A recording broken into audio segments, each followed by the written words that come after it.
welcome back to Ladies of Lore, the podcast where we take all of the most amazing women of mythology and folklore and we unpick, unravel and explore their origins, their stories and how they've changed through time to arrive in today's modern world. I'm India and I am so very grateful to have you here with me today. Since posting my TikTok, there's quite a few more ears listening to the podcast. I was going to say new faces then, which I suppose is also true, but you don't listen with your face. So I'll go with ears. So I am very excited about today's episode because today I'm joined by the lovely people from RPG Major. If you've been listening for a while, you might very well remember the clip of theirs that I included in the episode before. It was an amazing improvised song and it made me smile so much that I had to include it. These guys are honestly incredible at what they do. Their podcast is an improvised musical theatre RPG actual play podcast, and it follows a group of private investigators as they solve supernatural mysteries. And when they reached out to me to see if I'd be down for a joint episode, there was just no way I was going to say no to that. How could I say no to that? Because the nerd inside me was screaming. It was screaming. I love musical theatre. I'm also a massive fan of RPG podcasts like Dungeons and Daddies and Worlds Beyond Number and D20. So this was a bit of a no-brainer for me.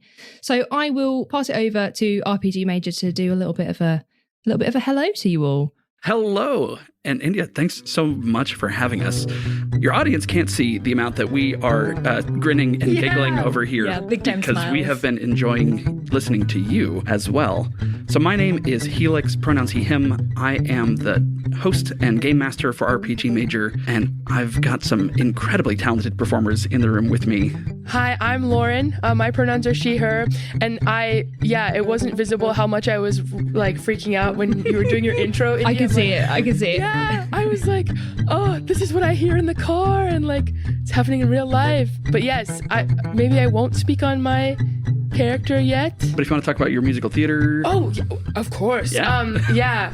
Well, it's been so much fun improvising with this crew. And I come from a musical theater background, performing a lot in Seattle, but also a musical improv background. And I'm excited to do some singing, more ways than one. Do this arc, yeah. Hi, my name is Camilla. My pronouns are she, her, and I am one of the other players on RPG Major. I am an improviser, a musical improviser, also an artist and illustrator. And I think, as most people who know me would be able to guess without me even saying, was a huge mythology kid. And am now a big-time mythology adult. So I'm really, really, really excited to talk some lore. Mm-hmm. The Percy Jackson nerd and my 10-year-old self would be screaming right now.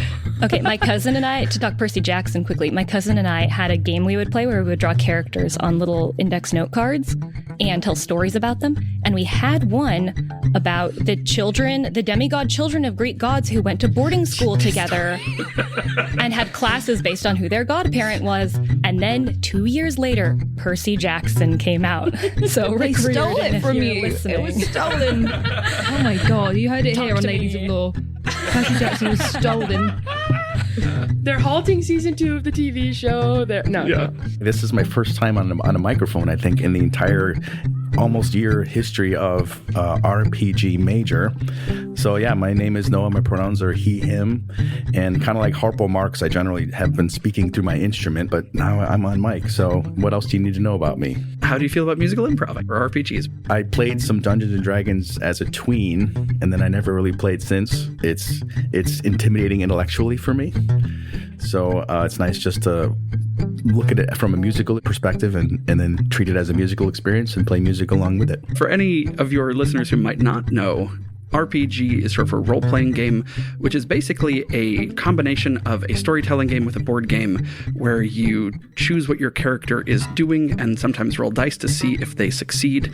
The three of us here are improv comedians out of the Seattle area. We met in the improv scene and then started doing this show together. About a year ago. I think it would be useful to introduce your characters as well. Yeah. It's going to tie into the episode as far as I understand. I say looking at Lauren. Well, I was going to wonder if you want to speak on Aubrey's. I'll speak on Aubrey first because she's less relevant to the topic at hand. My character is named Aubrey, and she is a landscaper and gardener and private detective who had a little adventure in her youth where she kind of got Narnia'd into a fairy world, went on a bunch of wonderful adventures, became queen, lived there for an indeterminate but extensive number of years, and then got shunted out. The way those Narnia kids did, was a kid again and had to start 8th grade in a few weeks. And that meant that she had a really great and well-adjusted teenagerhood and didn't have to deal with that at all. And now she's a perfectly adjusted adult who has no issues with what has happened. But she's a lot of fun. Yeah. She really is. I love Narnia as a verb. Yeah. We all dream of getting Narnia'd. We did here today. I'll take it. Great. Well, and a friend, longtime friend to Aubrey, is my character, Mara Vertere. And I guess the way that she kind of puts a front and navigates the world, her family, specifically the women in her family, are kind of the queen pins wherever they go. And she definitely gets uncomfortable when Odysseus is brought up because she's a siren. She is descended from a long line of sirens. The Vertere family, those ladies. Let's go, divas. They're running it, for better or for Slay. worse. Yes, literally slay. And she, she's got some complicated feelings about this hunger that always gnaws away inside of her with no end.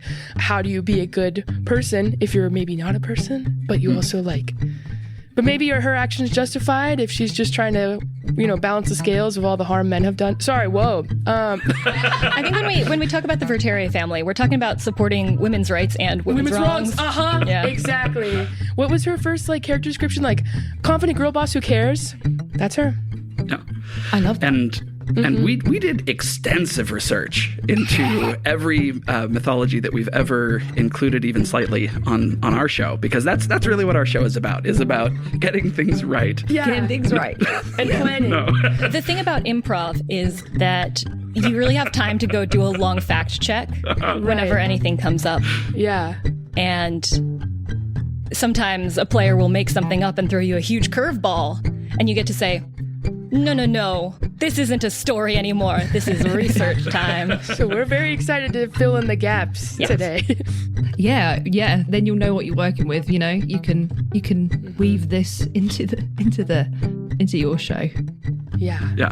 So this is going to be a very different kind of episode of Ladies of Lore, but hopefully one that you will all enjoy and gives you a bit of a fun experience of learning about this week's topic, which is the Sirens. So for centuries, their song has been an irresistible call, but also a warning. They have lured sailors to their doom, transformed across cultures, and still they find a place today in our modern world. But where did they come from? And what makes them so deadly? And are they still singing to us today? So let's set sail into the history of the Sirens. And if you guys want to do a little song to lead us into the origins, please Are feel they free. still singing about us? Are they still singing today? Whoa, that give me chills. Yeah, we could sing about that. Yeah.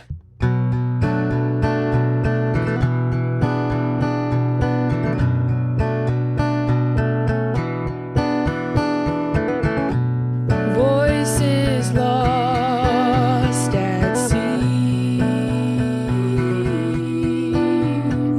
calling faintly.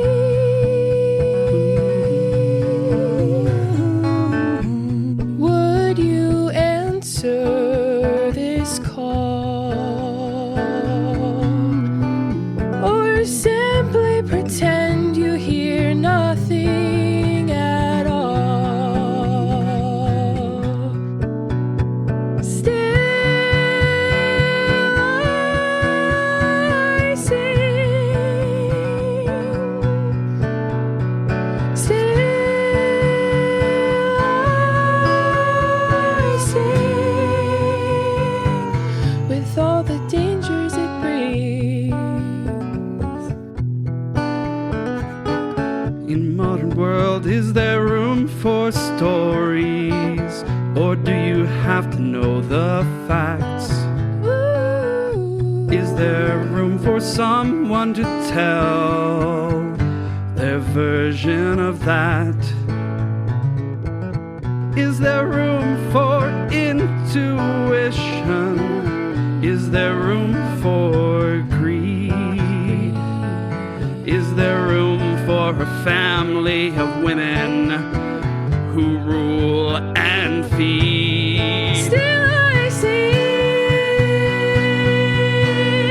still I sing, still I sing,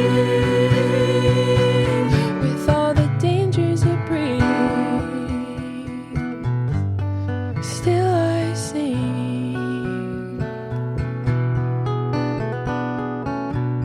1,000 years ago, someone sang a note and put it in a bottle. 1,000 years later, washes up on a beach full throttle, and the words inside the glass within them carry echoes from the past. They were singing then, and if you open that bottle, they will sing again. Still I sing, still I sing. If you open up the bottle, they will sing again. Still I sing, Still I sing. dangers that it brings.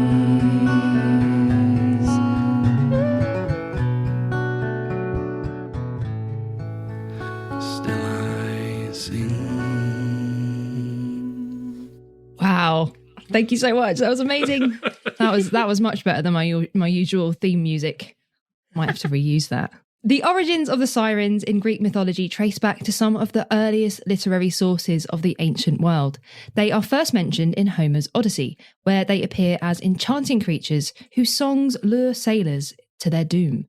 And we'll talk more about that story in a bit. But in this early depiction, Homer doesn't really describe their physical form and leaves later sources to develop this well-known hybrid appearance that they have. But if we look at Homeric art and sort of vase and tomb decoration, or vase and tomb decoration, just so everybody knows what I'm saying, because I say vase, sirens are usually depicted in this hybrid form there as well. And the origins of the name siren are uncertain, but there are a few theories as to where it came from. So one actually suggests that it comes from the Greek verb meaning to bind or to entwine. And this definitely aligns with the sirens' mythological function as creatures who both ensnare and captivate sailors with their enchanting voices. Their song metaphorically binds their victims, preventing them from escape, and ultimately leads them to their doom. And another possible origin connects their name to the old Greek word for a type of cord or rope, and that could symbolise the way that sirens metaphorically tie men to their fate through irresistible seduction. And it could also be a link to the seafaring culture, where ropes and knots were essential. And I did read a very interesting take, which said that it could actually link to sexual pleasure and bondage. Yeah, girl. After all, the sirens were seducing these men. And it would track because music and sexuality were very deeply linked in Greek mythology. Music was frequently a tool of seduction with gods and mortals and even supernatural creatures like the sirens. They use it to lure lovers in. Because there's nothing more erotic than a song. Amen. And I guess by that logic, it probably means this is the most erotic episode of Ladies of Law ever. Sorry, guys. But in all seriousness, it's true. It's there in Greek mythology over and over again. Orpheus, Apollo, Daphne, Pan, who created the pan flute, which is an instrument forever tied to unfulfilled desire and sexual longing. So music, sex and love go hand in hand throughout Greek mythology. And ancient writers also speculated about the meaning of the name too, because some associated it with the idea of dryness or withering, which is the opposite of erotic, and links the sirens to a destructive force that drains life and vitality. And others, like the Neoplatonist philosopher Porphyr, in On the Cave of the Nymphs, interpret sirens not as a literal creature, but more as an allegorical symbol of the temptations that ensnare the soul in the material world. And drawing from Homer's Odyssey, where the siren song lures sailors into their doom, Porphyr sees them as representing the seductive distractions of sensory pleasures, fame, and worldly knowledge that prevent the soul from ascending to a higher intellectual and spiritual realm. So influenced by Platonic and Stoic thought, he aligned the Sirens with the lower irrational aspects of the soul that must be overcome through philosophical discipline. Ultimately, while the exact origin of the name remains uncertain, its associations with binding, song, and fatal attraction align really well with mythological function of sirens in Greek literature. Their name encapsulates their power to captivate and destroy, reflecting both their alluring and menacing nature.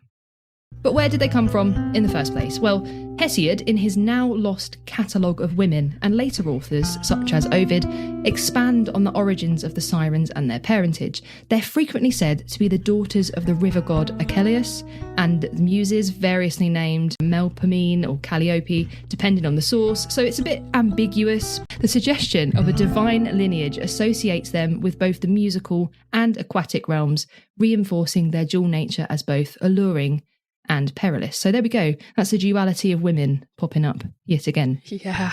Backtracking just a little bit, I want to give you some context on Hesiod's catalogue of women, because I was about to ask about the catalogue of women. Yeah, every time I read, I picture, and this is going to be a very British reference, I picture the Argos catalogue. So, sorry RPG Major, sorry anyone that's not English that's listening. It's all right. I don't know if you guys have an equivalent. It might be like the Macy's catalogue or JCPenney or Sears or something like that. Mm-hmm. So what I picture is a big catalogue, and it's just full of Greek women. Like each page is a giant top trumps card. Yeah. You know? That's what I picture. But sadly, that's not what it is. It's in fact a fragmentary epic poem, which is usually attributed to Hesiod, but its exact authorship does remain a little bit uncertain. So it's believed that this was composed between the late 7th and early 6th centuries BCE and served as a sort of genealogical epic that traced the heroic lineage of various Greek families through their maternal ancestry, which is really interesting. It's an interesting take to look at it sort of through a maternal lineage point of view. And this catalogue of women functioned as a mythological Wikipedia. It really detailed the relationships between mortal women and gods, particularly Zeus, Poseidon, and other Olympians who fathered many of Greece's greatest heroes. Percy Jackson. So many. The work expanded upon themes introduced in Theogony and Work and Days, which, if you remember, we mentioned way back in episode 1 of Ladies of Lore, and emphasises the role of divine intervention in shaping human history. It provided a structured account of heroic genealogy, which would have been essential for understanding the lineage of major figures like Perseus, Heracles, and Achilles. Although the poem doesn't survive in its entirety, significant portions of it have been preserved through later authors and papyrus discoveries. So there is still parts of it about. You can find it online. I'll pop some links in the show notes so you can see that. But the preserved material suggests that the catalogue of women was divided into multiple books, each detailing a different branch of heroic descent, and it likely began with a prologue that set the stage for genealogies, followed by sections arranged by the different family lines. And this was very much an influential text in later Greek literature because it shaped the way that genealogies were understood in Greek mythology, and it influenced subsequent epic traditions. While Homeric epics focus primarily on male heroes and their deeds, Hesiod's work placed a greater emphasis on female figures who gave birth to them, providing a broader perspective on mythological history, which is, like I said, pretty cool. And even despite it only remaining in fragments, it's such an important document in helping us understand early Greek mythology. And there's the first tangent of the day from me. While later traditions commonly portray sirens as part bird and part women, earlier Greek representations were a little bit more ambiguous, and the bird-like form likely derives from Near Eastern traditions that influenced Greek art and myth. So winged female figures, they appear in Mesopotamian and Egyptian iconography. And again, we've spoken about this before on previous episodes. So it's entirely possible that the Greek concept of the sirens was shaped by this cultural exchange. As Greek culture evolved, so did the portrayal of the sirens. During the Hellenistic period, sirens changed in their artistic and literary depictions while maintaining their core identity as alluring yet dangerous creatures. Originally, as we know, sirens in Greek mythology were hybrid beings, part bird and part women. By the Hellenistic era, artistic representations of sirens in this period retained that hybrid form but became a little bit more expressive, a little bit more refined. So lots of sculptures and reliefs and funerary monuments that frequently depicted these sirens in moments of song or lamentation, suggesting a bit more of an association with the afterlife. And there's a really striking example of this from in Asia Minor and Greece. There's a funerary relief where the sirens are shown as accompanying the deceased into the afterlife, which is really interesting to look at. It's not an image that you usually think of with the sirens. No. One of the most famous Hellenistic depictions of the sirens comes from the Pergamon altar. Here, they're not merely passive singers, but they're actually active participants in this massive cosmic battle between gods and giants. And again, I'm going to put a little link to that in the show notes so you can take a look. But their presence here is definitely suggestive of an expansion of their mythological role beyond their traditional place in Homeric poetry. Literary depictions of sirens also evolved during this period, so Hellenistic poets, particularly those influenced by Alexandrian scholarship, often reinterpreted mythological figures with a learned and intricate approach. Callimachus, for instance, references sirens in ways that emphasise their poetic and prophetic nature, rather than them just being sort of seductive and destructive. And then there's plenty of other examples. So, for instance, in the Argonautica, there's a bit of a different take there on their story by having Orpheus drown out their song with his lyre, allowing Jason and the Argonauts to pass through safely. I've heard a lyre being played. They're not that loud. No. They're not that loud. So what I picture, I like to talk about what I picture a lot, just for an insight into my brain. I picture like an amped up lyre, you know, Right. like a flying V lyre, an electric lyre, if you will. But, you know, that's what I feel like you would need to drown out Right. a siren This song. is so But much yeah. better than what I was picturing, which was a guy seeing a group of women like singing with each other across the street and pulling out his Wonderwall acoustic guitar and just trying so loud, just playing it so loud, Very Ken from the bar. desperately trying to drown out the noise. play guitar at you. Yeah. Yeah, that's. I'm glad we're sharing this vision. Brilliant. But yeah, this episode definitely reimagines the sirens' role, and it makes them more of a test of human resilience and musical prowess rather than just a simple threat. In addition to literature and visual art, sirens continue to appear in decorative arts, including pottery and jewellery, reflecting their ongoing popularity in both elite and everyday contexts. In Hellenistic Italy, for instance, sirens were frequently depicted in mosaics, sometimes in association with Dionysian themes, emphasising their connection to ecstasy and altered state of consciousness, because worshipping Dionysus was pretty wild, and again holds this connection to music and singing and dancing and being erotic. Ultimately, the Hellenistic period saw sirens transformed from mere dangers to symbols of artistic inspiration, death, and transcendence. While their fundamental mythological essence remained intact, their depictions became richer and more multifaceted, reflecting the period's fascination with reinterpretation, scholarship, and the blending of cultures. I'm going to offer Transcending Danger. Ooh. Okay. Crack on, I love it.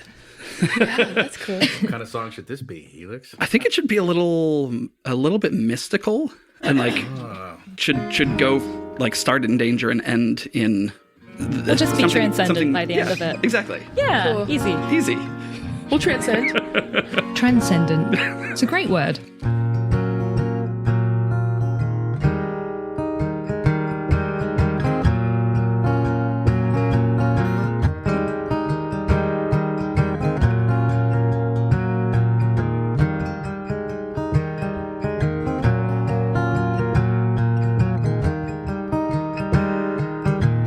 Baser instincts hunt and kill every day.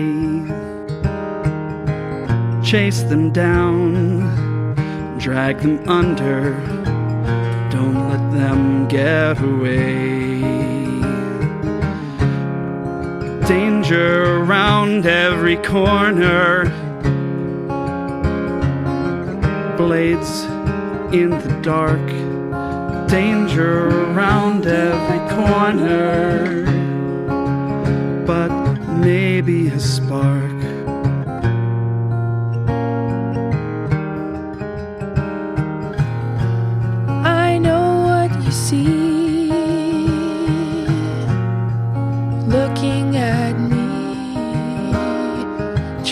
to drown it out before I drown you. Down, down, down. I'm seeing red, but you ain't seen nothing yet. Wait till the end. Light around every corner, filling the sky. Light around every corner.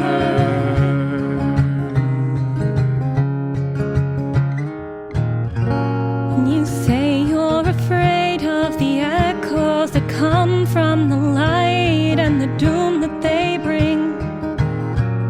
But maybe I'm not the end, just the psychopomp carrying words on the wing. I might be the challenge you face, but I don't hate your end. What if my purpose was only to guide you beyond? Would you think me a friend? Change around every corner. What comes next? What comes next? Change around every corner. What comes next? Change around every corner.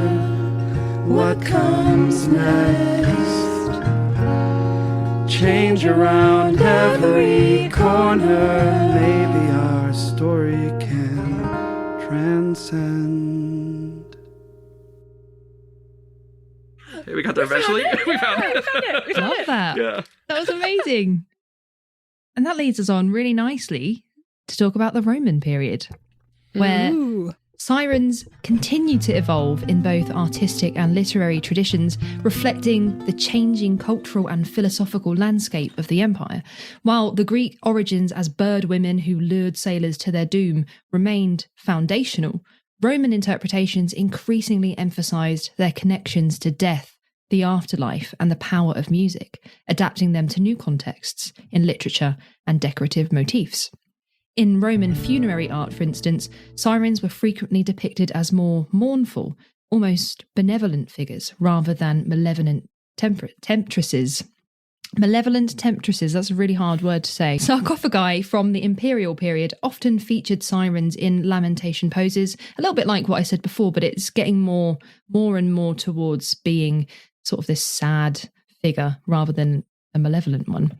And they're playing musical instruments in these depictions. They're escorting souls of the dead to the underworld.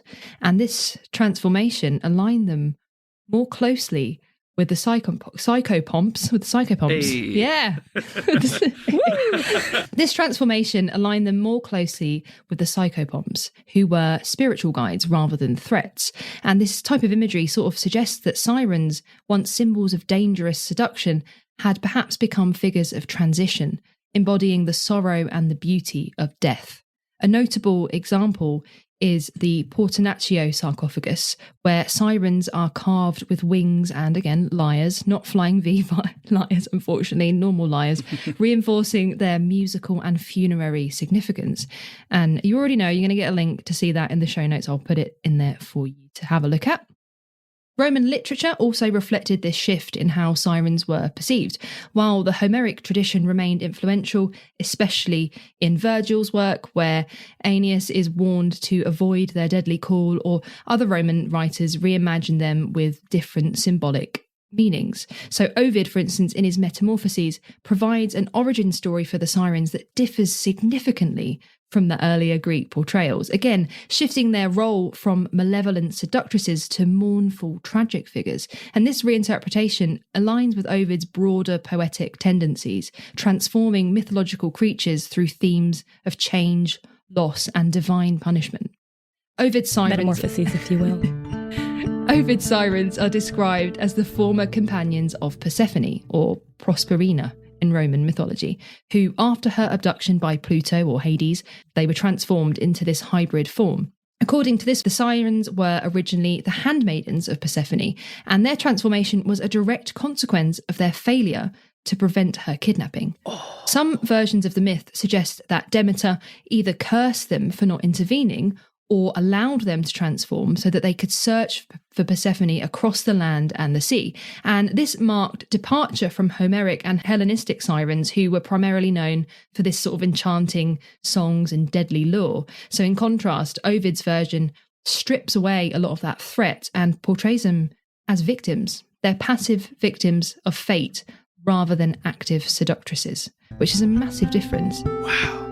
So this change in characterization can be understood within the broader context of Ovid's poetic style and Roman literary environment. So unlike earlier Greek epic poets like Homer, who emphasized heroism and conflict, Ovid was deeply interested in themes of transformation, loss, and the fluidity of identity.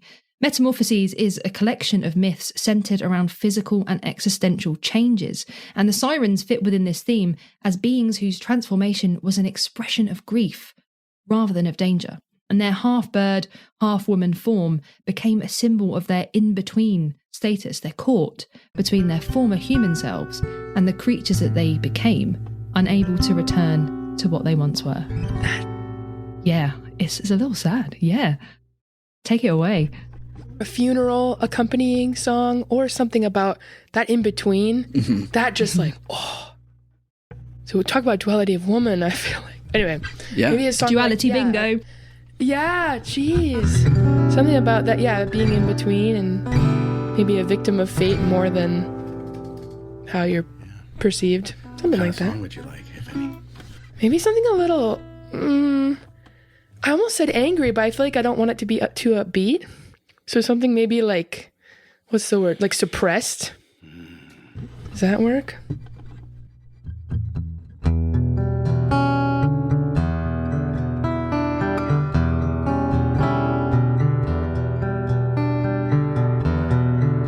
Back away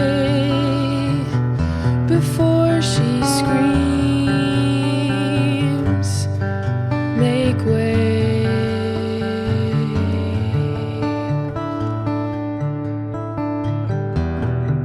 Run and hide what's inside, a creature too terrifying to name. How did I end up in this place? Why can't you look me in the face? And what's left in the wake is what's left at the wake. What's left at the wake is what's left at the wake.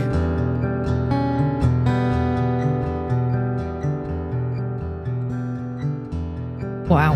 What's left in the wake is what's left It's at the what's wake. left at the wake. Yeah. That's lyrical commentary. Amazing. It's just so much fun. For Great. us also. Like, The amount that I'm like, well, I know the human brain looks for patterns, and I was prepared to be like, whoa, we got so much wrong. I fear it's almost the opposite, where I'm like, there are so many threads we could now follow and threads that exist. Well, that's, something we could discuss, but this is very cool. No, cool. I'm glad. No, this is great. Yeah. Like I say, it's so much fun. I love it. Ovid also wrote during the Augustan period, which is a time when Roman society was reshaping Greek myths to align with their own values and imperial ideology. So Roman adaptations of Greek myths often softened or reinterpreted elements to fit a more moralistic or philosophical framework. So the Sirens, previously symbols of mortal peril and temptation, were thus transformed into figures of sorrow and devotion, mourning Persephone rather than luring men to their deaths. And this adaptation aligns more closely with Roman ideals of loyalty and piety, making them more tragic than terrifying.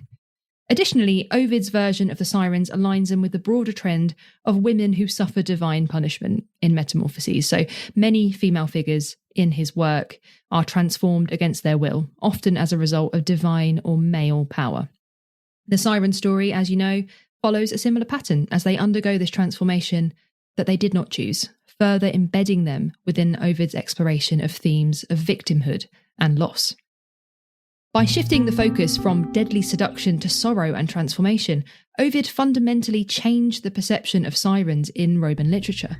His version made them less an obstacle for heroes and more an expression of mourning and divine retribution, reflecting his literary style and the cultural values of Augustan Rome.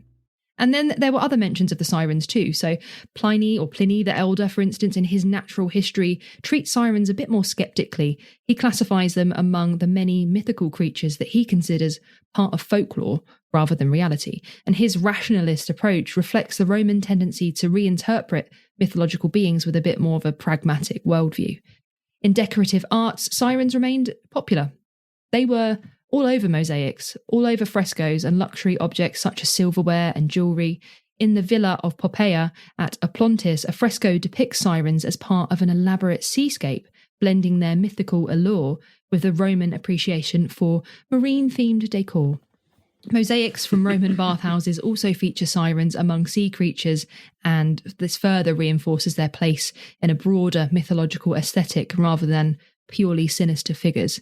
And when I said about marine themed decor, I don't know about you guys, but all I thought was like, you know, when you go into a bathroom and like the tiles are like light blue and there's like an anchor, like a wooden anchor on the wall, like pictures of dolphins. Jar of shells. Yep. The navy nautical stripes and the shower curtain. Nautical. Yeah, that's what I was thinking. I'm glad we're on the same page. By the later Roman period, sirens had largely lost their menacing edge. They became symbols of poetry and knowledge and melancholy. While their origins as dangerous seductresses never entirely disappeared, the Romans reshaped their mythology to align with their own values, turning them into figures of transition, inspiration, and mournful remembrance. Okay, I reckon that just about wraps up your deep dive into the origins of the sirens and their changes from Greek into Roman mythology. So why don't we have a listen to some stories about them? I'm excited.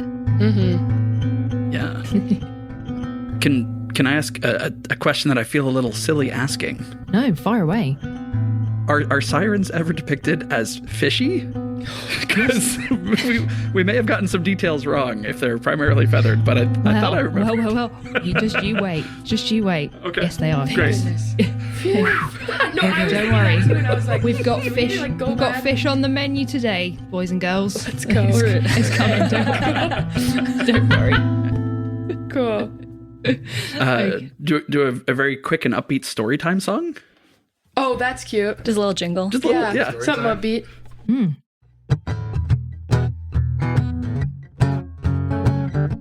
It's story time. Yay! I guess it's that time. It's time for a story. Time for a story. Is it about gloom? Or is it about glory? It's about glory. I guess it's that time. It's time for a tale. A tale. One of success or of tragic fail. It's time for a story. Time for a story. Time for a song. Time for a song. It's time for a story. Time for a story. But not that long. But not that long. It's time for a story. Time for a story. Time for a song. Time for a song. Time for a story. Time for a story. But it will not be that long. Amazing. Thank you so much. I love these transitions. These are great. I might steal that one. For every episode. Yeah, that's funny. I think most of us probably know that one of the most famous encounters with sirens comes from Homer's Odyssey. So I think that's probably the best place to start. So I'll tell you that one. The story of the sirens in the Odyssey is one of temptation, danger, and human resilience, woven with vivid imagery and haunting words. As Odysseus continues his perilous journey home from Troy, he encounters many mythical beings, but few are as seductive and deadly as the sirens. Forewarned by the sorceress Circe, Odysseus knows that the siren song is an irresistible lure. Their voices promise wisdom, pleasure, and knowledge beyond human reach. Yet those who listen are doomed to perish. Circe advises him to plug his crew's ears with beeswax to keep them safe. But Odysseus, ever curious and longing for experience, devises a bit of a different plan. He instructs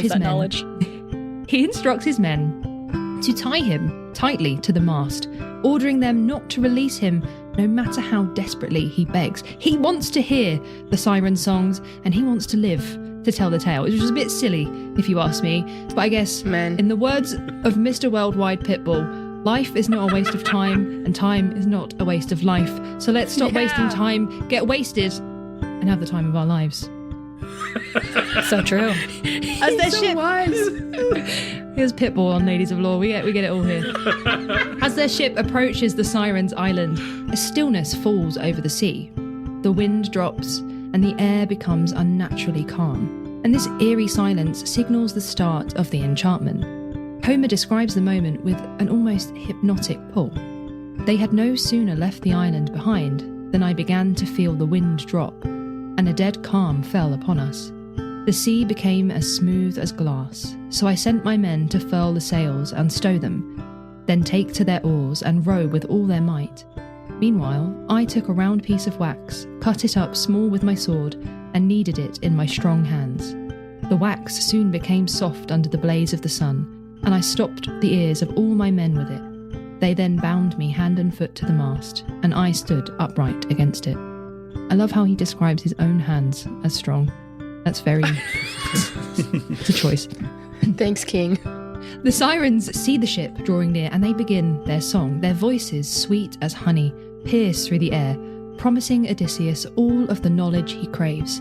They call out to him, their words filled with cunning and allure. Come this way, honoured Odysseus, great glory of the Achaeans, and stay your ship so that you can listen to our voices.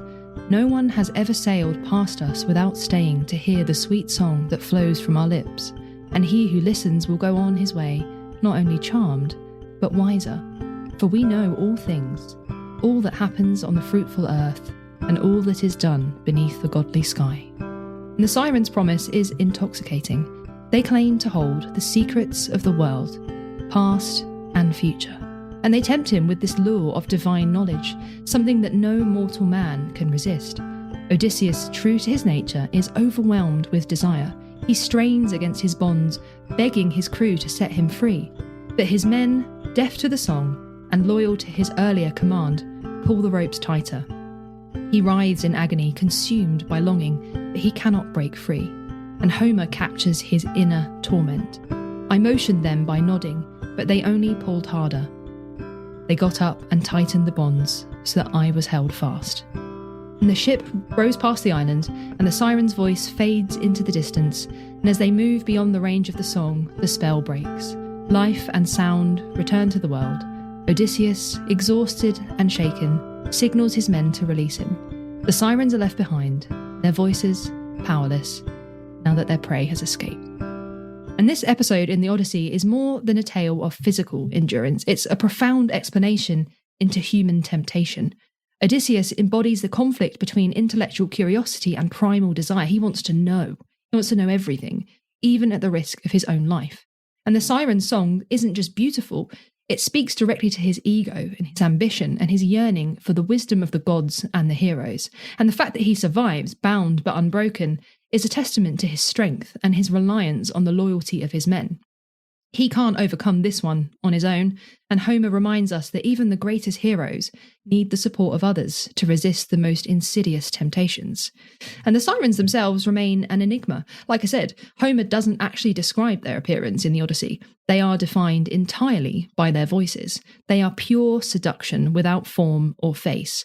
They symbolise a type of longing that transcends physical beauty. It's the allure of forbidden knowledge, of promises that sound too good to be true. I told you it was very erotic. Odysseus's encounter with the sirens is one of his most human moments. He isn't battling a monstrous cyclops here. He's not escaping the wrath of Poseidon here. He's battling himself. He's battling his own mind and his own desires. And his victory here is a quiet one. is not marked by swordplay or cunning words, but by restraint and endurance. He endures the song and the pain and all of the unfulfilled longing, and he sails on. Later tradition adds to this legend. In some versions, the Sirens are fated to die if any mortal resists them, and when Odysseus escapes, they throw themselves into the sea, their own magic turned against them, which does add a little bit of extra drama and tragedy to the tale. So that's the story of Odysseus and the Sirens. Is there like an Odysseus inner monologue song? I feel like Sail On is probably the hook in there. Maybe? Can I ask a question before we do a song? I'm curious about what you were saying about the way that people characterize this chapter of the Odyssey afterwards. Ancient Greek heroes always have these like fatal flaws, but also these incredible powers and strengths.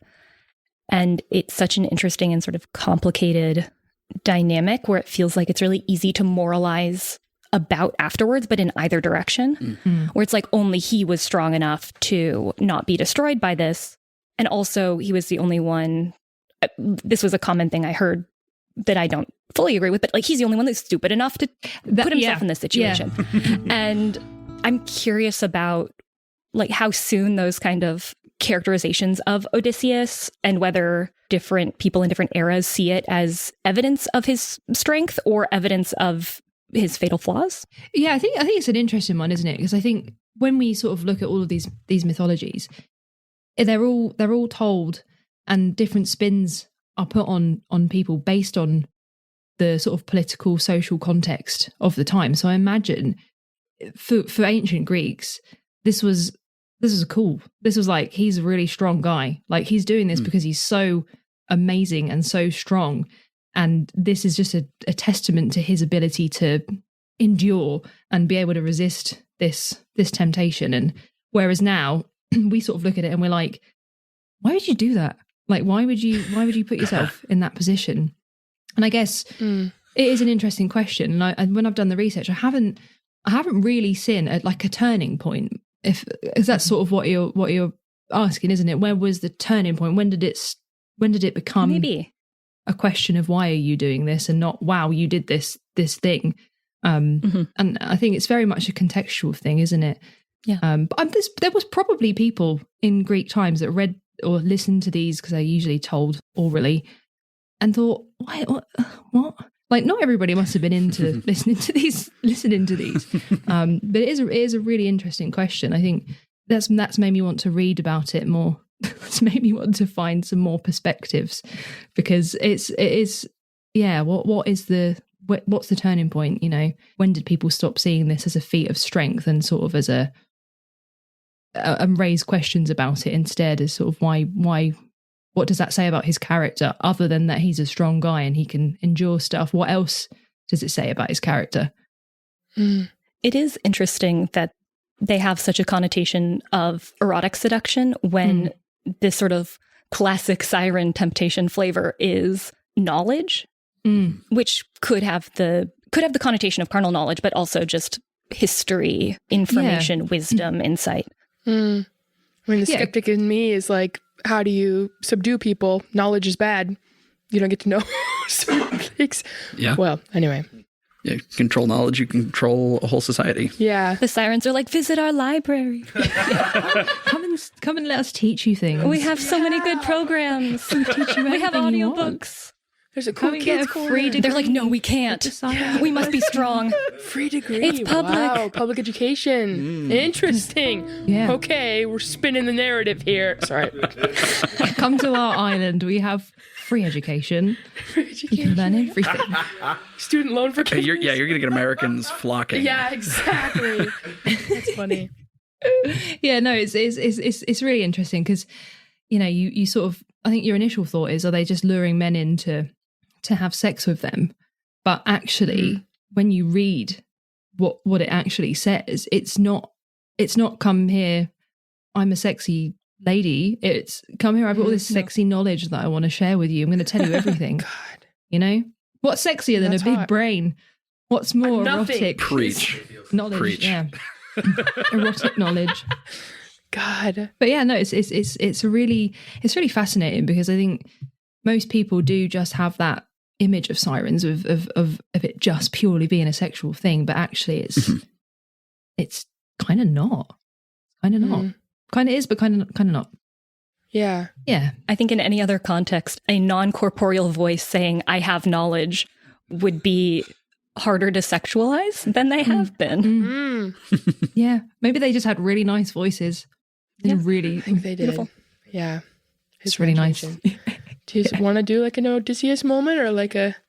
Sure. Yeah. Or I also thought like a funny free education song is hilarious too. Visit our library on Siren Island. What? Visit the library on Siren Island.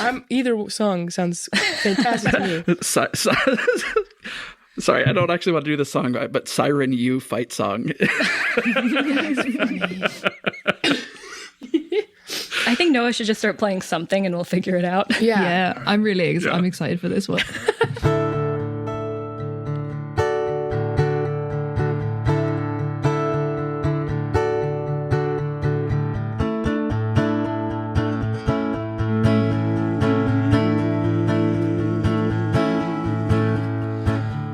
What's that?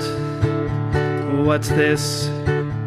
What could it mean? Who's there? What's that? Secrets unseen. What's around the next corner? What's over that hill? Collecting secrets. I know I will sail on, sail on, sail on, sail on. A voice in the distance calling, whispering my name. How they know, how they hold all the secrets I could possibly contain. Sail on, sail on, sail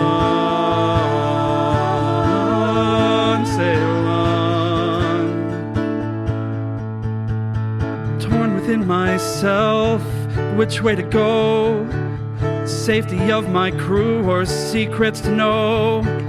Bind me here, tie me there, plug your ears, but I don't care. You all can sail on while I listen to this song. I don't care how history will judge me, don't care if it's wrong. Now men, sail on, sail on. The secrets behind me receding into. Sail on, sail on. Get this island over the horizon. Leave it behind.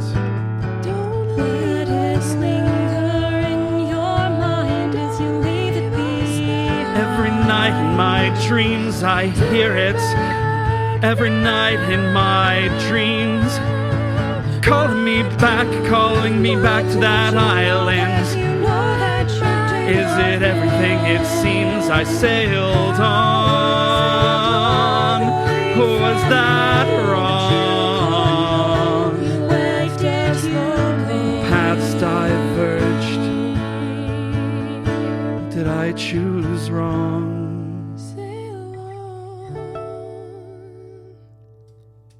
That was cool. I like that one. That was great. That was cool. I like that. Yeah. Amazing. Wow. So now, why don't we hear the story of the Sirens as Ovid wrote it? And this one's probably a little bit more, this is a little more tragic. Long ago, before they were creatures of feather and song, the Sirens were maidens, beautiful, graceful, and beloved by Persephone, daughter of the harvest goddess Demeter. They walked with her through blooming meadows, laughing under the sun and weaving flower crowns in her hair. They were her closest friends, her confidants, and they never left her side. But one day, the earth split open with a deafening roar, and from the depths of the underworld rose Hades, god of the dead. His chariot, black as night, thundered across the field, and before the Sirens could cry out, before they could even reach her, he seized Persephone and dragged her down into the darkness, and the ground sealed shut behind them, and silence fell over the meadow. And the Sirens were left standing there, frozen in horror, their hands still full of half-woven flowers. Grief crashed over them like a wave. They searched everywhere, calling her name into the wind, their voices raw with despair. But there was no answer. Persephone was gone, swallowed by the earth itself. Their hearts shattered, and they begged the gods for a gift, or a weapon, to help them find her. And Ovid said, they prayed for wings from the gods, and the gods granted their prayer. They kept the faces of girls, but grew feathers on their They kept the faces of girls, but grew feathers on their limbs, so that they could hover over the waves and call to the lost. And the gods heard them. But mercy and cruelty were often entwined with the gods, as you probably well know. Wings sprouted from their arms, feathers unfurling where soft skin once was, their legs twisted and sharpened into talons. They were no longer maidens, but they weren't fully birds either. They were creatures, caught between what they were and what they needed to become. Their faces, still achingly human, remained untouched, and their eyes brimmed with sorrow, and their lips, though unchained, held voices more beautiful than any mortals. And with their new form, they took to the skies and to the seas, searching endlessly for Persephone. They called across the waves, their song carrying over the water, sweet, mournful, and irresistible. But the girl that they loved was buried deep beneath the earth, beyond the reach of their cries. And so their song changed. It was no longer a call for Persephone, but a lament for what they had lost. Their voices became filled with the ache of grief, with longing so profound that it could unravel the heart of anyone who heard it. When sailors passed their island, they heard the music rising from the cliffs, a melody more beautiful than anything born of this world. It wasn't just a song, it was sorrow given shape, a sound that promised to soothe every pain, to fill every emptiness.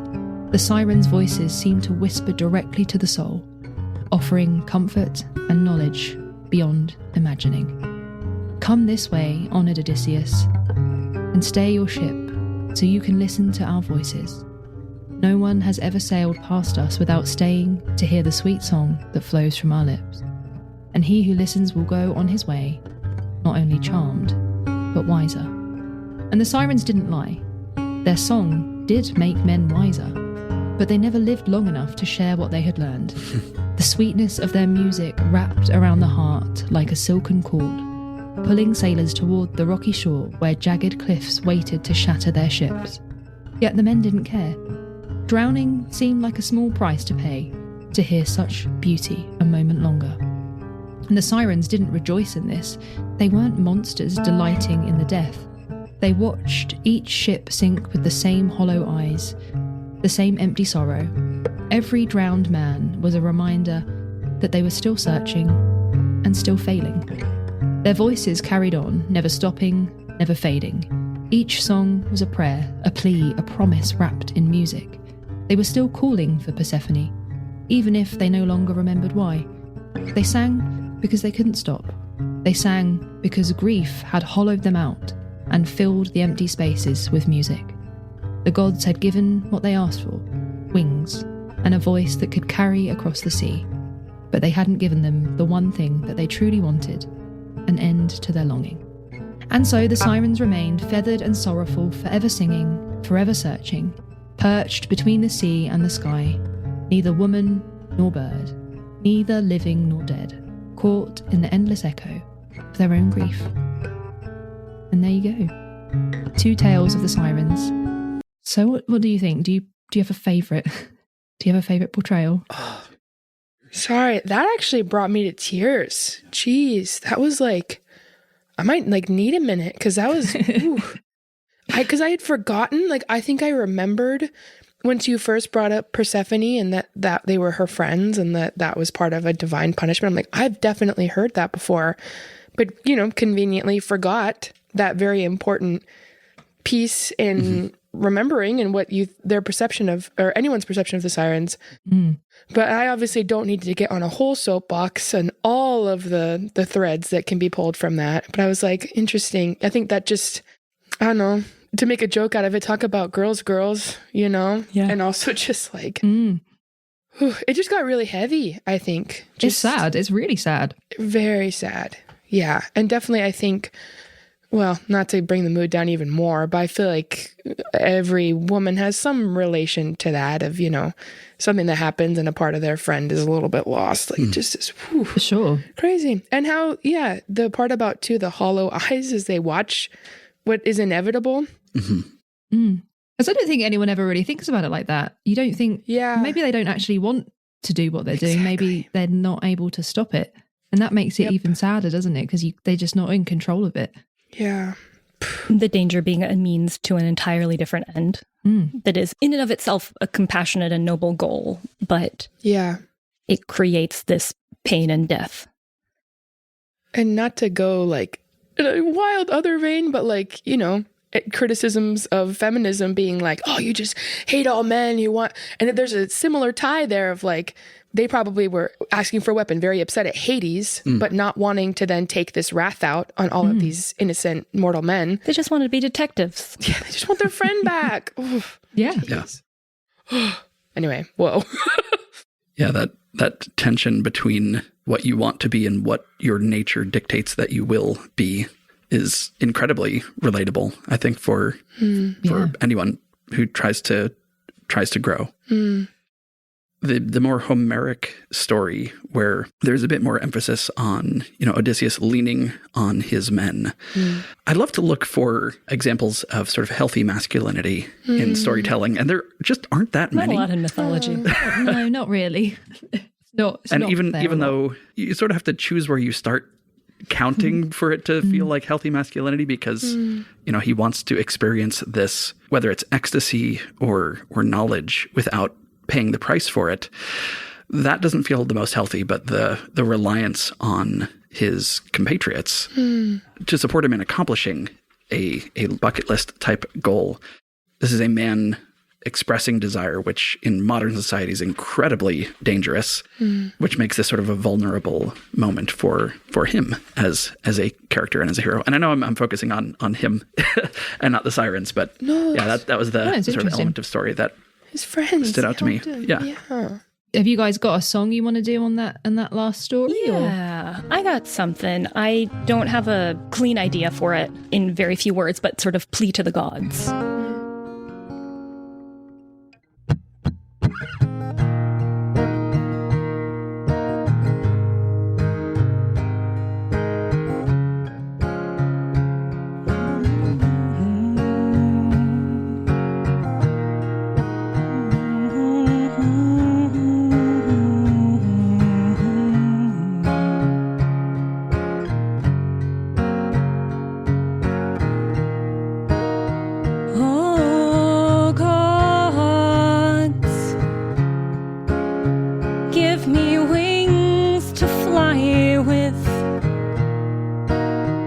That I might search the skies for you, my friend.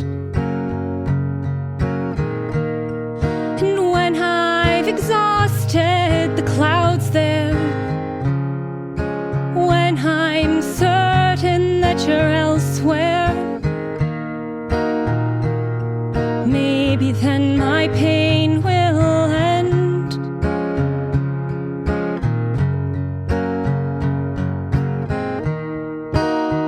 Oh gods, give me gills to swim with, that I might search the oceans for you, my friend. And when I've exhausted deepest pits of the sea volcanoes,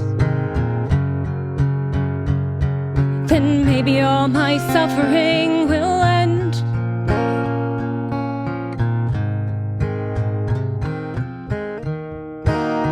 Oh, gods, give me claws to burrow, that I might search the earth for you, my friend. And when I've exhausted everything the gods have made, Guy has bounty,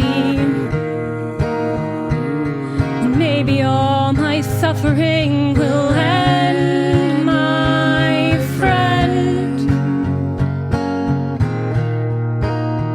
Maybe finally I'll see you again, my friend. Maybe my suffering will end. Oh, gods. Oh, gods. Oh, gods. Wow, that was powerful, really powerful. Mhm. Thank you so much. It's a powerful story. Thank you for sharing it. Brilliant. Okay, so now we've done the Greeks, we've done the Romans, we've talked about some stories. So let's see what happened to the Sirens after that. As the centuries passed, the image of the siren changed. In the Middle Ages, the image of the sirens transformed again, blending classical mythology with the Christian moral framework of the time. No longer simply tragic temptresses singing sailors to their doom, they actually became symbols of sin, particularly of lust and spiritual corruption. Which, when you think back to previous episodes of Ladies of Law, it's not much of a surprise. Usually when we get to this point in time, women, it's just the same story. Their physical forms also changed. So while ancient depictions were often bird women, medieval art and literature increasingly portrayed them as half women, half fish. Essentially an early version mermaid era. of the modern mermaid. There you go, you knew. You were not wrong. Manuscripts and bestiaries from this period often describe the sirens as beautiful women from the waist up, with the tails of fish or serpents below. And this imagery carried really symbolic weight. The upper half was alluring and human and represented temptation, the illusion of goodness and purity, but the lower half was inhuman and aquatic and reflected the hidden truth, the monstrous nature beneath the enticing exterior. And the sirens became a warning, a living metaphor for carnal desire that led men away from God. Because that's what we do as women. We just... Number one hobby. That's all we want to do. We just want to lead you away. We want to lead you astray. Secrets out. Eat hot chip, lie, drown men. One really striking example appears in the 12th century bestiary known as the Physiologus, which was a widely circulated text that blended natural history with moral allegory. And this describes the siren as creatures who sing with such sweetness that mariners hear them and are lulled to sleep. And when they are asleep, the sirens attack them and tear them to pieces. And the message is clear. The sirens are not merely physical threats, but also spiritual ones. They embody the idea that pleasure leads to moral ruin. And this interpretation aligns with medieval Christian worldviews, which often equated the sea with chaos, danger, and sin. And the sirens inhabiting this treacherous space became figures of moral peril. Medieval art also echoed these ideas. So in a 13th century French manuscript called the Bestiary of Love, a siren is depicted with a woman's head and torso, and her hair is flowing gracefully, but her lower body merges into a sinuous fishtail. She holds a mirror and a comb, objects traditionally associated with vanity, and this image reflects a dual message. She's beauty, but she's also deceptive. And the mirror hints at the sin of pride. And the comb too suggests a focus on outward appearance rather than inner virtue. And the siren isn't just a threat to sailors, but also a symbol of worldly temptation that leads believers astray. In medieval churches and cathedrals, the siren's image also found its way into stone and wood carvings. So one haunting example of this can be seen in the 12th century Romanesque carvings of the Abbey Church in France. Among the detailed depictions of sin and damnation, there is a siren with a fishtail, holding her comb, a clear representation of vanity and the seduction of the flesh, which is positioned alongside other images of sinners and demons and serves as a stark reminder of the soul's vulnerability to temptation. She's right in there with the demons, and I will put a link to that in the show notes as well, so you can have a little look too. Literature from the period further moralised the sirens.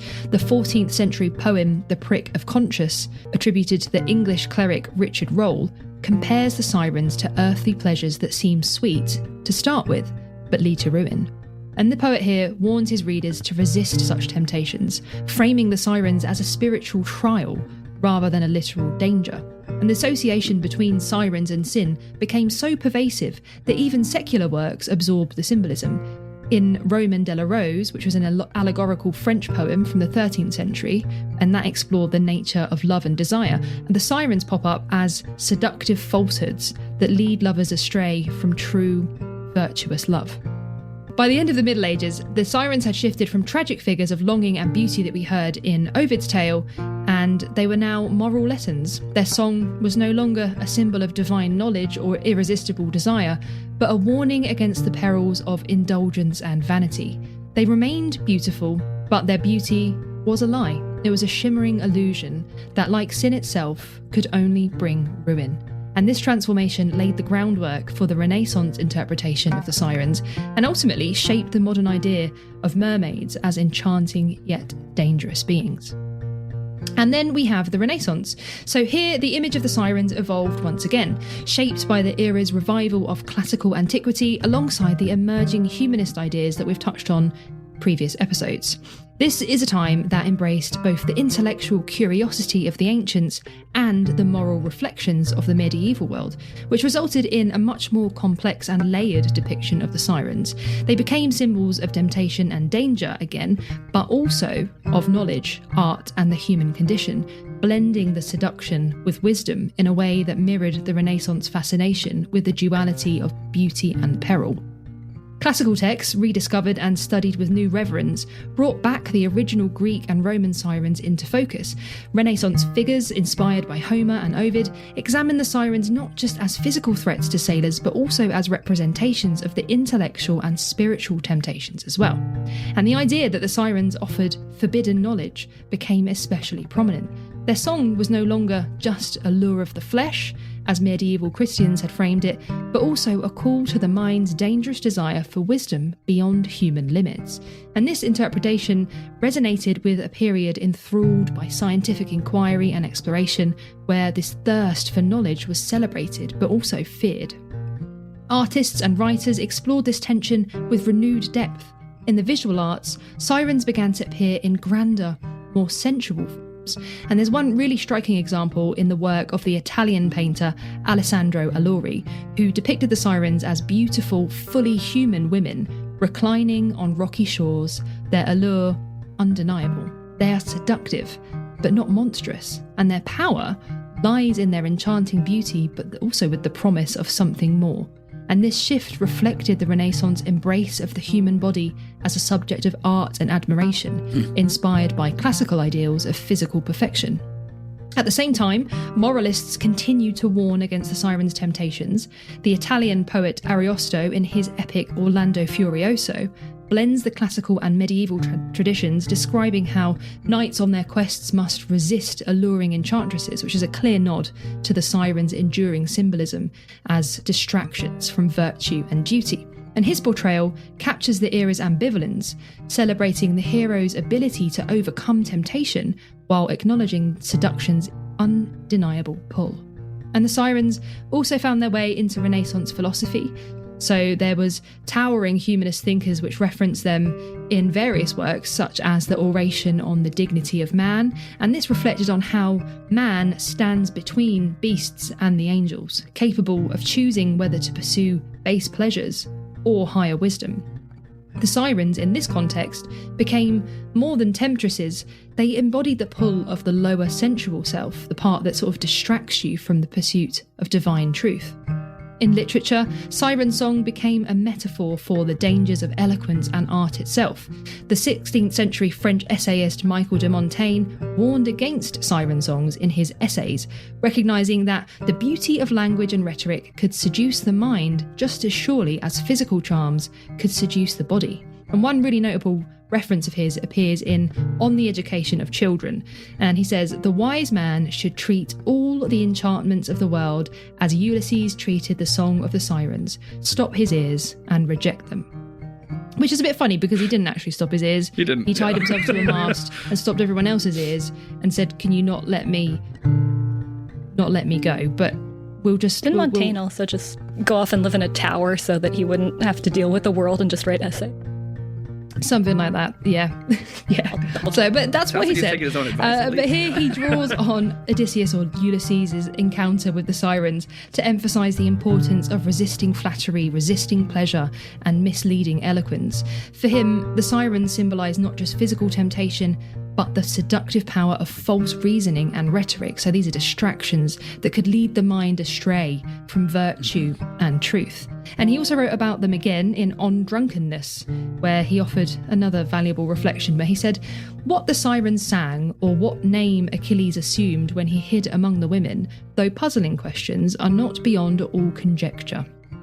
And this is a bit less about moral warning and more about intellectual curiosity, which is a bit of a playful nod to the kind of questions that captivate human minds, even though they might never have definitive answers. It's a comment on the nature of knowledge itself, hinting that the siren song might also represent the lure of unsolvable mysteries, because we all love an unsolvable mystery, and the kind of endless pondering that tempts scholars, much like the way their voices lured sailors to their dooms. And Montaigne's reflection on the sirens mirror the Renaissance's larger struggle, the tension between embracing the pleasures of the world, beauty, art, and knowledge, and the fear that such pursuits could lead to moral or spiritual ruin. He admired classical wisdom, but often tempered it with skepticism, warning that the sweetest songs might be the most dangerous ones. The Renaissance also witnessed a shift in how the siren's appearance was imagined, like I said, so there's more of a mermaid-like form, which was already emerging in the Middle Ages, but this became even more popular, and this is seen in the Italian poem Jerusalem Delivered, where the sorceress Armida mirrors the siren's role. So she uses her beauty and enchanting voice to trap and weaken the crusader Ronaldo, and though Armida is human, she's got siren-like qualities. She can sing, she's very seductive, and they mark her as an embodiment of this dangerous, consuming love that threatens heroic virtue. By the late Renaissance period, the sirens stood as powerful, multifaceted symbols. They were still warnings of temptation, but they also embodied the era's conflicting desires to seek knowledge and beauty, even at a great risk. They no longer belonged entirely to the realm of monsters or morality plays. They were tragic, alluring, dangerous, and perhaps most significantly, deeply human in their complexity.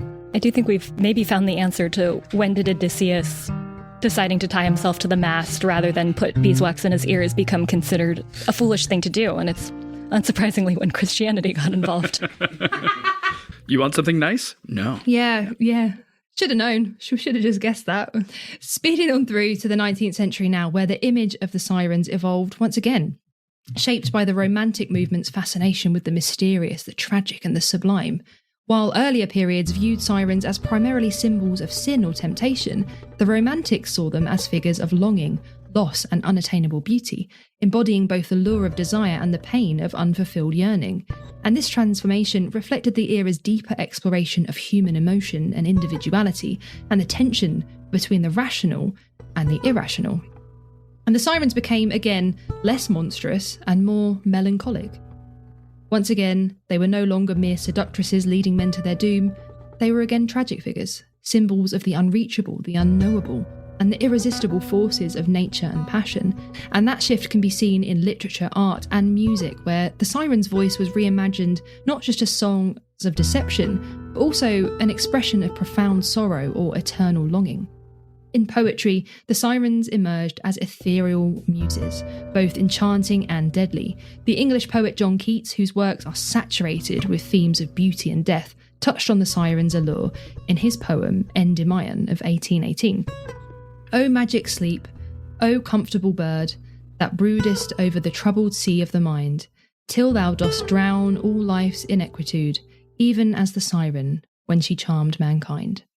And Keats compares sleep itself to a siren, comforting yet dangerously seductive, a temporary escape from life's suffering that parallels the siren's pull towards oblivion. And naps are like that. Naps are very tempting. Sleep is very much a seductive thing. I think about sleep a lot during the day. Very, very much. And this portrayal reflects the romantic view of the Sirens, not as evil, but as symbols of the bittersweet nature of beauty. It captivates, but it also destroys. Similarly, in Alfred Lord Tennyson's The Lotus Eaters of 1832, the Sirens' influence lingers in the imagery of temptation and forgetfulness. Tennyson's mariners, like the Odysseus crew, are seduced not by physical beauty, but by the promise of rest and peace, a lure that echoes the Sirens' call to abandon duty and surrender to pleasure. The Sirens' song, though not directly mentioned, haunts the poem's mood and theme. It's the pull between a beautiful, peaceful death. The visual arts of the 19th century embrace this interpretation with sensuous depictions of the Sirens. Painters like John William Waterhouse, who was a pre-Raphaelite artist known for his romantic mythic imagery, portrayed the Sirens and similar figures as hauntingly beautiful women with an air of sadness and mystery. His 1900 painting, Ulysses and the Sirens, shows Odysseus tied to his ship's mast, his face twisted in torment, as the Sirens, depicted as fierce, bird-like women with human faces, surround the boat. Their expressions are wild and untamed, embodying both desire and danger. Waterhouse's Sirens are not purely monstrous, though. They're alluring, with an unsettling, almost tragic intensity. Gustave Moreau, a French symbolist painter, also captured this duality in his work, The Sirens. Here they appear draped in flowing fabrics, blending into the waves around them. Their faces are sorrowful, their eyes are distant, and the human figure that they encircle seems more entranced than terrified. Moreau's Sirens seem less like predators and more like spectral beings, embodying longing and loss rather than malice. In music, composers of the 19th century drew upon the Sirens' symbolism too. Richard Wagner tapped into their allure in his opera The Ring of the Nibelung, where water nymphs, which are distant relatives of the Sirens, use their ethereal voices to tempt and deceive. The musical language mirrors the Sirens' pull, haunting melodies and unresolved harmonies that create an endless sense of yearning, a sound that beckons but never fulfills. Even science and psychology picked up on the Sirens' evolving symbolism. Sigmund Freud, building on 19th century ideas about desire and repression, later referenced the Sirens as representations of the unconscious pull towards self-destruction, a beautiful temptation leading to one's undoing. And though Freud's work came out in the early 20th century, his ideas were rooted in the romantic fascination with the darker side of human nature that had flourished in the previous century. So by the time we get to the end of the 19th century, the Sirens had transformed from medieval monsters into figures of tragic beauty and existential longing. They no longer represented just the dangers of temptation, but also the allure of the unattainable, that dream forever out of reach, the song forever half heard. They embodied the romantic hero's plight, to desire something so profoundly that it becomes worth risking everything, even one's life, to grasp it, knowing all the while that it might never truly be grasped at all. And I guess that brings us to the modern day, where, you guessed it, the Sirens are still very much present. We have a minute. I would love to do... We haven't done an actual Siren song yet. Mm-hmm. Like what, and then what you were saying about the harmony. What, did you have an idea? Oh, just building off of that, something that has stood out to me is that we have all of these visual depictions of sirens, and we have all these poetic depictions, which are in the oral tradition. But besides the Wagner, there's not a lot of attempts to, and maybe that's just we haven't touched on them, but like attempts to depict their music or descriptions of the music. Like we know they had lyres at one point, and then they kind of bailed on those.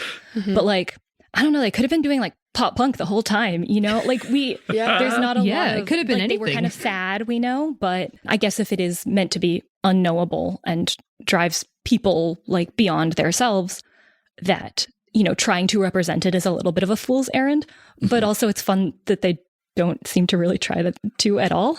We're fools. Yeah, we're fools. we'll fail at anything. We'll do it. Yeah. There's a lot swirling around. Yeah. Yeah, like let's try to do our best now that we have so many different. Embody the sexy librarian. I think, what did I write down? Yeah, we have the tragic figures.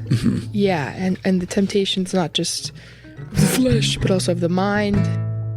I think if we just try our best to recreate what our idea in this current moment, it could sound like. Yeah. Okay. All right. Something kind of like airy, you know? And that's kind of the temptation to just do like, but maybe we start there and see where it goes.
In your mind, drawing you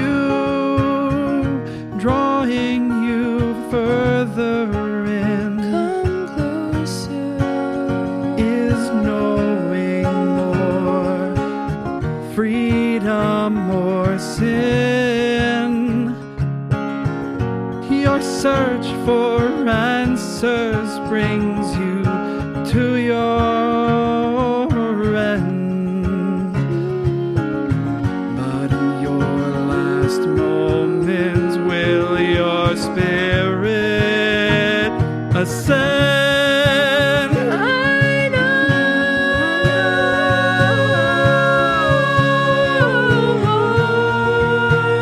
more than anyone should know. Will you share this burden with me? Run your fingers through my hair, see what secrets lie there. I'll tell you what I've been told. Stories of old, stories of a time to come.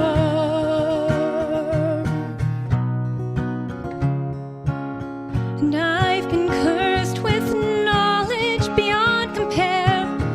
Seems you've been cursed by curiosity to spare. Maybe we'd make a perfect pair. 'Cause I know, I know Anyone should know. Will you share this burden, share this gift with me? Be they feathers or scales, I hide a secret. I hide the world. Find feathers or scales, share your burdens with me. They're beautiful. Don't you think I'm beautiful? More than anyone should know. Behind feathers or scales, feathers or scales, feathers or I've been cursed with knowledge beyond comparing. You've been cursed with curiosity to spare. Maybe we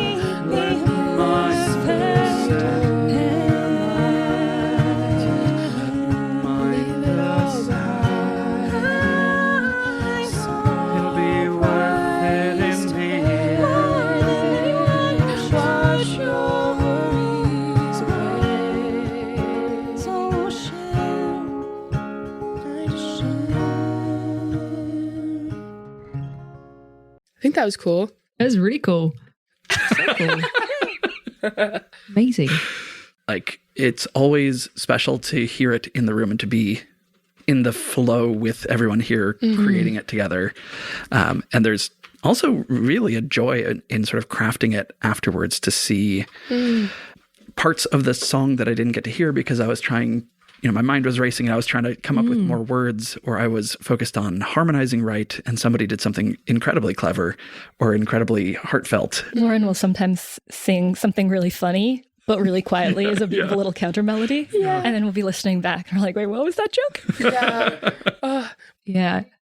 I don't think we have done a lot of like just counterpoint, and I think that's been our like subconscious interpretation. But I think it's going to sound really cool, like all together. Yeah. But if the Sirens didn't do harmony, what if they just sang the same melody? Yeah, they just we don't know. What if they did barbershop? What if they did pentatonics a cappella? Pentatonics. Oh, no. I'm the beatboxing siren. That's so funny. It's great. In modern times, the Sirens have undergone yet another transformation, shaped by contemporary ideas of power, identity, and desire. No longer confined to the roles of monstrous seductresses or tragic figures, they become more complex and multifaceted. They're symbols of empowerment, danger, beauty, and even self-discovery. Across books, television, films, and music, Sirens now reflect society's evolving attitudes towards gender, temptation, and the search for one's true voice. Sirens have emerged as feminist symbols representing female autonomy and resilience. We love a feminist moment. Let's go, girls. And the reclaiming of voices that were once silenced or demonized. Once portrayed as dangerous temptresses luring men to their doom, Sirens are now frequently reframed as embodiments of female power. Figures who challenge patriarchal narratives that reduce women to passive objects or villainous seductresses. One of the most striking modern literary examples of this shift is Margaret Atwood's poem Siren Song. Atwood gives sirens a voice that is self-aware, sly and subversive. The siren speaks directly to the listener, exposing the power imbalance embedded in the original myth.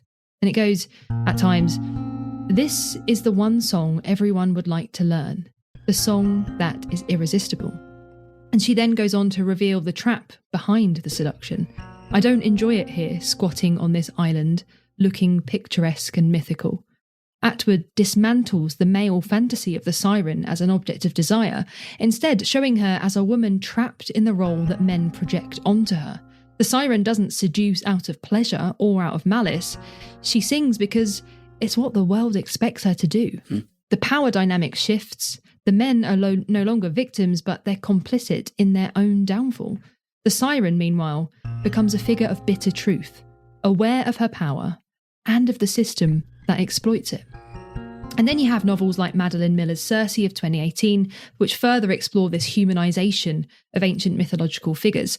Though the book focuses primarily on the sorceress Circe, it revisits Odysseus' journey and the world of the Sirens, portraying them not just as deadly creatures, but as beings shaped by the gods and their own suffering, which are echoes of the tragic sirens in Ovid's Metamorphoses. Television has also embraced the sirens as powerful, often morally ambiguous figures. The 2018 freeform series Siren reimagines them as mermaids living in a coastal town, blending supernatural horror with modern empathetic portrayals. The show's lead, Rin, is a siren who struggles between her predatory nature and her growing bond with humans. This version of the siren leans into themes of identity and control. Rin's voice is still a weapon capable of manipulating and harming, but it's also a tool of communication and survival. And then Netflix has The Chilling Adventures of Sabrina, where the sirens make an appearance as the Weird Sisters, three powerful witches whose ethereal beauty and hypnotic allure give them a distinctly siren-like quality. They are seductive and dangerous, but also fiercely loyal and independent, embodying the modern fascination with morally complex but powerful women. Film has embraced the sirens' duality, beauty and danger, while pushing the boundaries of their traditional role. Pirates of the Caribbean on Stranger Tides present sirens as stunning mermaids who lure sailors in with haunting songs before transforming into vicious predators. And this sort of harks back to the ancient Greek idea of sirens as bird-like monsters, but also blends it with the mermaid imagery that's dominated Western culture since the Middle Ages. So it's a bit of a mashup, really. And there's other films like The Lighthouse of 2019, and that dives into more psychological aspect of the Sirens myth, the film's unnamed protagonist experienced hallucinations of haunting beautiful mermaids, a representation of his sexual repression and his gradual descent into madness. The siren here become less of a physical being and more of a symbol, a manifestation of inner turmoil and unreachable desire. Music too has embraced the siren's allure. Actually, one of my favourite songs is called Song to the Siren. Back when I used to have a SoundCloud where I did acoustic covers, I believe a cover of this very song by me exists. And I'll challenge any of you to find that, because I can't actually remember what my account was called. And if I did, I still wouldn't tell you, because I don't want you to hear that. But Song to the Siren is a haunting, almost ethereal piece of music that draws directly from the myth of the sirens while transforming their imagery into something deeply personal and melancholic. And it was originally written by Tim Buckley and Larry Beckett. And their song was first performed in 1968 and then later recorded for Buckley's 1970 album Star Sailor. And over time, it became one of his most enduring and beloved works. And the song reflects the sirens not as literal monsters, but as symbols of unreachable love and longing and self-destruction. Buckley's lyrics take on the voice of someone who's captivated, even willingly doomed, by a distant, untouchable figure. A modern echo of Odysseus's perilous desire to hear the siren song. And some of the lyrics go, "Long afloat on shipless oceans, I did all my best to smile, till your singing eyes and fingers drew me loving to your isle." And this oceanic imagery is unmistakable, and it evokes the same sort of restless, endless waves that surround the siren's island in the Odyssey. And the singer is adrift, powerless against the pull of the siren's voice. The line, "Drew me loving to your isle," mirrors Odysseus's own longing, a desire so profound that it transcends the knowledge that might lead to ruin. The siren is depicted not as an external force, but as an intimate, almost divine presence, your singing eyes and fingers, blurring the line between lover and destroyer.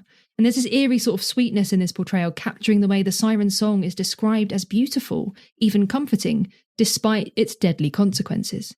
And the chorus deepens this sense of helpless yearning. "Did I dream you dreamed about me? Were you hare when I was fox? Now my foolish boat is leaning, broken lovelorn, on your rocks." Here, the siren is not a voice or a vision, but it's a reciprocal presence. And the singer wonders if the siren, too, dreamed of him. This twist intensifies the tragedy, and the seduction feels mutual, but the outcome is inevitable. The image of the foolish boat broken on the rocks mirrors the fate of countless sailors who couldn't resist the siren's call. And the line captures that paradox so central to the myth, the idea that we chase what destroys us, often knowingly. The song's emotional power is heightened in this Mortal Coils version, where Elizabeth Fraser's otherworldly vocals make the siren feel like a ghost, both mournful and unreachable. Fraser herself has spoken about how the song held personal weight for her, particularly after her relationship with Jeff Buckley, who was Tim Buckley's son, making the track almost mythically layered with grief, loss and longing. So Song to the Siren reimagines this ancient myth as a deeply human experience. The siren becomes less about temptation and more about painful, often destructive pull of love and desire, the kind that feels fated, beautiful and tragic all at once. In this way, the song captures the heart of the siren story, not just as a warning against external temptation, but as an explanation of the part of ourselves that can't resist the call, even when we know the rocks are waiting. And honestly, if you've not listened to it, you should. I'm also partial to Robert Plant's version. George Michael also has a version. There's quite a lot of versions of this song, so if you've not listened to it, definitely have a little listen. Can I recommend one for your audience? Yes, please. It's Tim Buckley on The Monkey Show doing it live, so you can find it on YouTube. It's stunning. I'm going to play this for my folks after the recording. Yeah. And awesome. To paint a picture of what's been happening on our side of the room, as India has been sharing this, is that Noah has been with his guitar sort of picking but not playing what some of the chords are and mouthing every lyric. It's such a good song. It's a great song. Yeah, it's a beautiful song, a really beautiful, beautiful song. And it does, I really, reading through the lyrics and properly like taking them in and analysing them and thinking, you know, we do sometimes, we know what's coming. We know it's going to be bad.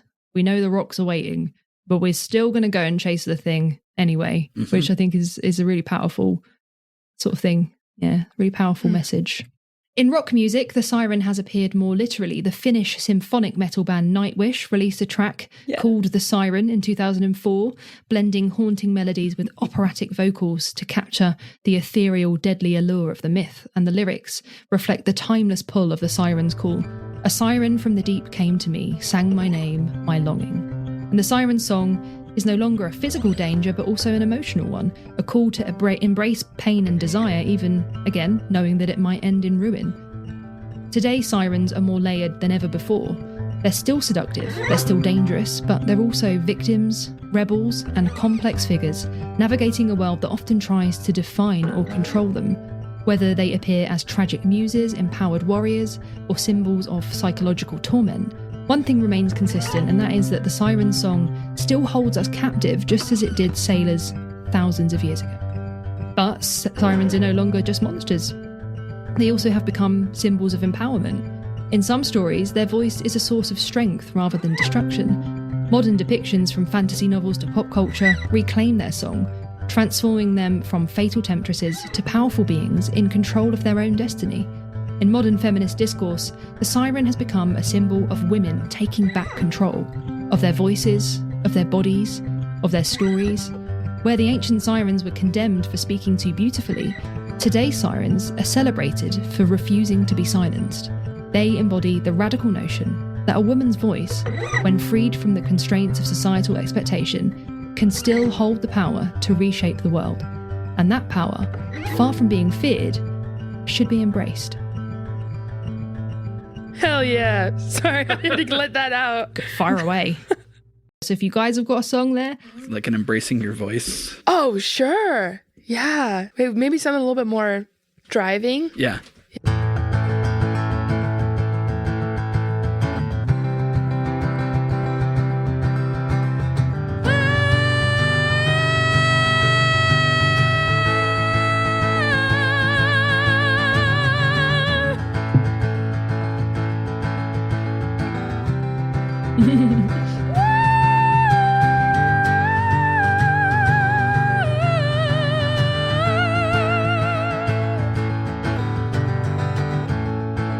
Take the reins with the pain.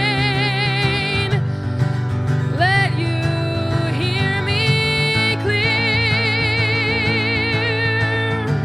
Take the reins with the pain. Let you hear me clear. Daughter mine, how could you leave your voice behind, your weapon against the world? Daughter mine, how could you survive the boulders as at your ship they're hurled?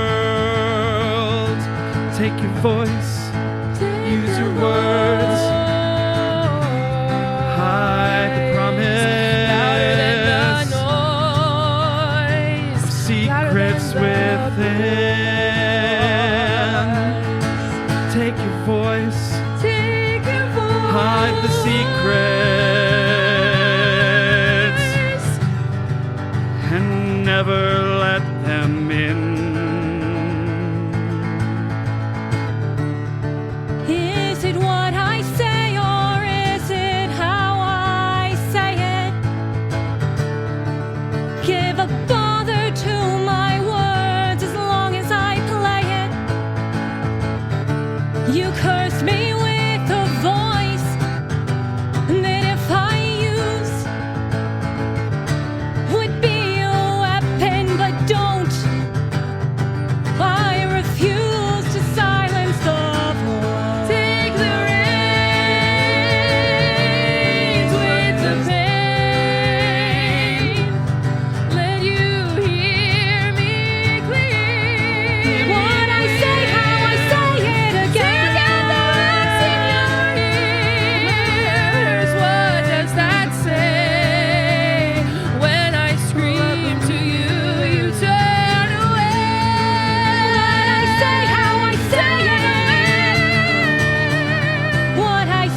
was so good. Oh my God, guys. It was great. Indy, what an absolute treat. Yeah. Great. I'm in awe. I'm like, wow. So are we. This has been beautiful. Like, I don't know if it's worth speaking on recording about, but like, I am just thinking back to why I picked this character. And a very like surface, almost selfish level was like, I had not played an RPG game before. I was a little insecure still about building the story, but I was like, what I am secure about is my voice, more in a vocal like skill level. I'm like, I know I can just, if I get freaked out, I can just belt something out or do some opera and it'll be okay. And I was like, oh, what's a good vessel for that? Maybe she's a siren and I could just get along with like being a great singer. But I think what's been so lovely is like peeling back all of these layers of Mara. And now I have so many like nuggets that I feel like I can pull from as we move forward, having a deeper understanding. Because I think playing this character, I think I've woven in my own insecurities into her, but also I think I probably, we both of us, Miss Girl and myself, have a lot to learn about this kind of reclaiming this confidence, you know, and I think it ties really well in with the kind of larger arc of her inner conflict and how that's been represented in like the different perceptions and representations of sirens. Like, this is just very exciting. Yeah. I'm glad to give you all the nuggets. Yes, I'm excited thank you. to hear you They're guys gold. what you do with it after this episode. So yeah, yeah, that's great. And from a songwriting perspective too, like you were saying about songs inspired by myth, and myth as allegory, myth as a way of processing what someone's going through in the present, is always something that has really appealed to me and been a well that I draw from often. And so I would say it's just been really fun, really enriching, and gives so many little gifts, so many threads to weave with, so many lenses with which to examine things emotionally and create song. So thank you. Yeah, that's a more eloquent way of saying nugget. That was beautiful. No, I like nuggets. I was trying to come up with nuggets. Also, like, it's just so beautiful, the kind of conversation and like recurring theme of friendship that we've talked about in all the different stories today with, you know, Sailor Bros. Yeah, Sailor Bros Siren and Gals? Persephone's Girl Squad. But also, like, I'm so proud to be a part of a project that passes the Bechdel test with flying colors and just a beautiful, like, female friendship between Mara and Aubrey that's depicted. I think there's so much that now I just want to go deeper into the kind of beauty of all of that. I'm not going to start getting emotional about it, but I could. Who Also, knows? not to tease connections to our podcast further, but I came into this thinking like, oh, there's so much for Mara, there's so much for Lauren to draw from here, and not realizing my character Aubrey has so much connection to the seasons and the idea of the loss that comes with the changing of the seasons.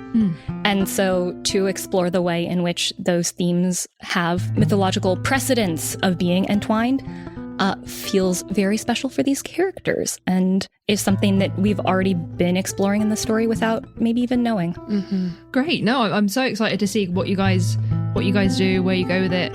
I've been listening to your podcast. I think it's great. I love it. It's honestly, you guys are insanely talented.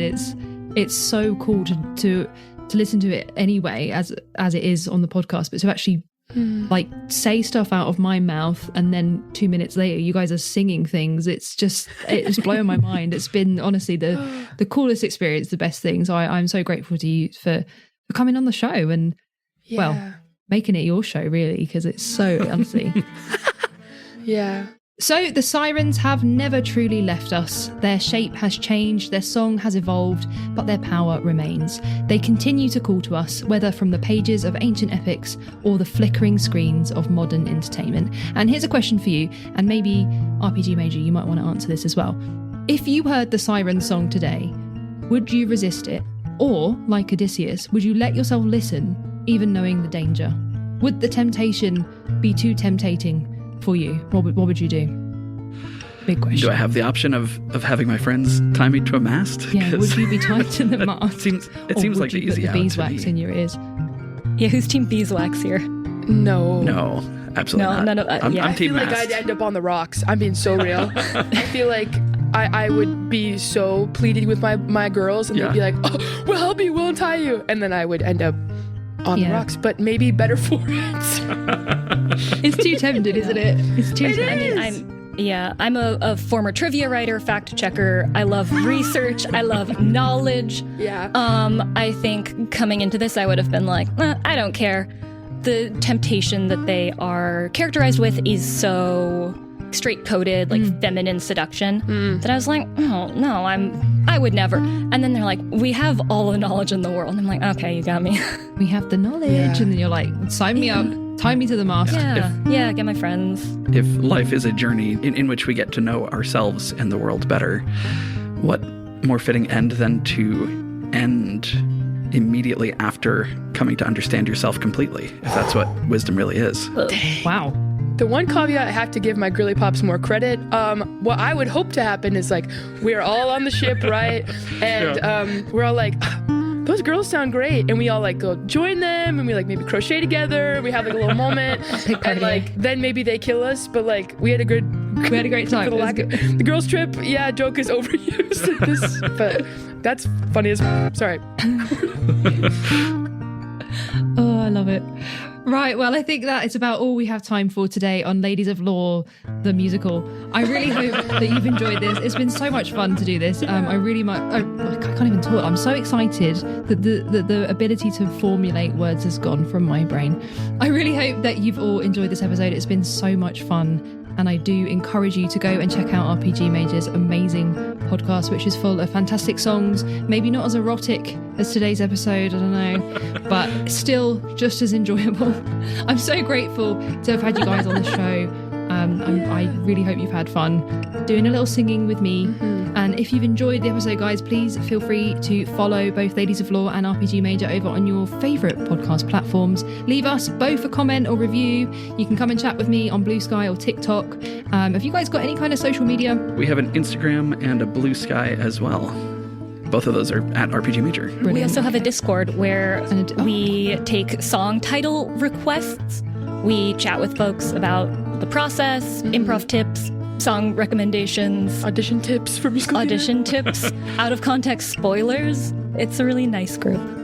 Oh, amazing. Yeah, well, I'll put all of that in the show notes so everybody can go and check that out. It's really, really definitely worth doing. So I think that's about it. So I'll be back next week to unravel another thread in the rich tapestry of women in mythology and folklore.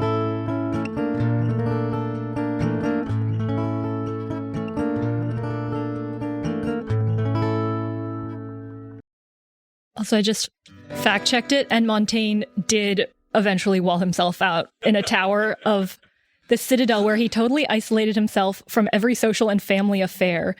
It's just a library, and that's where he wrote all his essays. What a dork. What a dork. I mean, he did invent the essay, so good for him.